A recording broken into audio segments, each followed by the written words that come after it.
dunay pamaligya nga not authorized.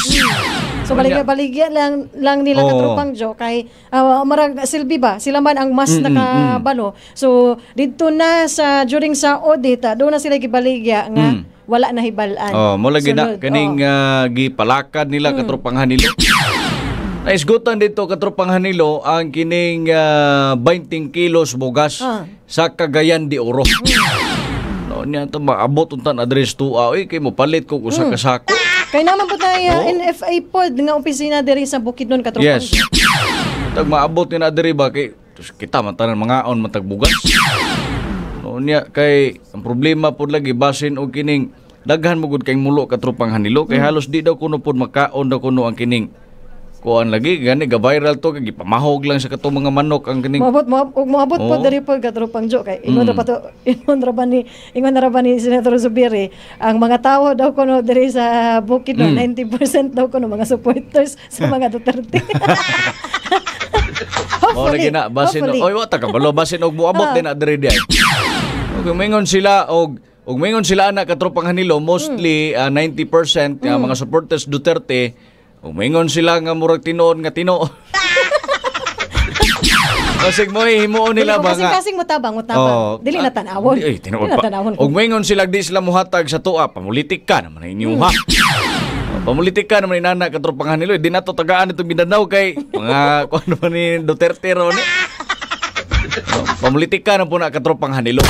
Kitang tanan mukaon man tag kining bugas pero ang problema karon asa naman ay pinakabaratong kilos bugas nga 20 pesos. Okay, gamay lang itong bugas ito semua. Murag 5 ka kilo na siguro ito. May gani, kay salary. Bitaw mga katropa. Maraming kamot ang kita sa atong trabaho. Palanggaon na itong atong trabaho katropang Jo. Kaya doon naman tayo makuha sa trabaho. Siyempre. Murag ginay atangan na ito. Malipay naman ito pag tanaw nga dito inigtuldok na itong app nga pula. Kagahapon kapila ka ito ni Toplok. Pero gisor ginako hapon na gid ko tinud lang nga ni open. Hapon na gid pag kono ko wala pa man. Kagabi. Pagkagabi wala na ko nag-open kagabi. Karon na buntag kay ni gi-confirm ni katropan sunatan. No, niya pag tan-aw na ko murag naluya ko gani buntag ba. Nga naman. Pag tuplok na kong pula na naman alagsik balik kaya. Nawala ang pamaol. Nawala ang pamaol katropan. Ano may sa itong iskutanan ba? Katrupang Jo, aside sa tawagan ni dunay nataktak sa ilang trabaho katrupang Jo, ang uban gikasuhan usab pero wala pa ni kamulo pa ang kaso katrupang kamulo pa. Paingon gyud nga tawagan ni kanang 100% gyud nga nakasuhan. Nakatubang na gyud sila og kaso. So, mga anomalya lagi. Pila usab kanila katrupang Jo nga nakatubang sa kasong grave misconduct. So kini atong sutaan kung unsa ni ang grave misconduct. Ang grave misconduct is a serious administrative or labor offense characterized by a public officer or employees willful, intentional, unlawful behavior that involves elements of corruption. Agoy! Corruption lang yapon katropang Hanilo. No, ang issue na to, ang flood control karon sa NFA na po nitabok mga katropa.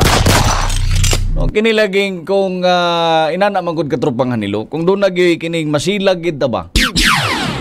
Buhat o kining mga dili, mga anomalya, pagpalusot bugas mga katropa, pag-audit diha, pastilan mga kita na.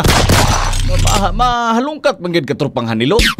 Kaya wa man gihangin nga makumkom katropang Hanilo. Isang pag-unsaon mo nagkumkom diha mga katropa, di gina ingon itawag tag kining makumkom na tong aso ba. Manggawas gina pero ang nindot giduntaan na katropang Hanilo na administrative case administrative case. Sa gatos ka mga individual mga katropa ang mga empleyado kamulo pa karon og kini ang uban makasuhan ang uban man nangatangtang na.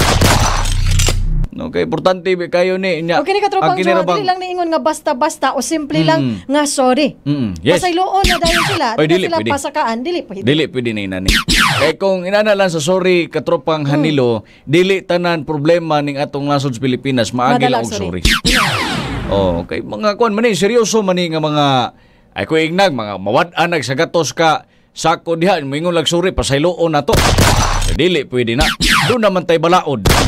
Doon naman tayo balaod, mga katropa. Atong isubay sa balaod kung mapatawan o mapamatudan nga doon sa laod, atong kasuhan.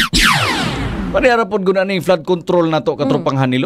So karon lang katropang jo kani sa NFA natungnan lang sila kan dunay bag-o. Mao lang. Mao na diha. Sa NFA. So sawa So pa. pagsugod niya sa iyang pwesto katropang jo, nagpa-audit dayon siya sa iyang audit team dito na ibala. Naibala na, Last year kita pa na lang, noon. 2024 adunay around 100 karon po 2025 adunay around 100 Pastilan 100 lang gyapon. Basig next year hapit na ra ba mo man ang tuig. Basig 100 na po. Muluwat gini mo inani lagi ning resulta katropang Hanilo. Magkakunik-kunik ba magkadamay-damay na. Pero na lang kung manghunaw ka ning problemahan ni. O step down ni kasi mo ang pwesto. Mura ba ni style aning uban? Mang step down din sa pwesto katropang Hanilo.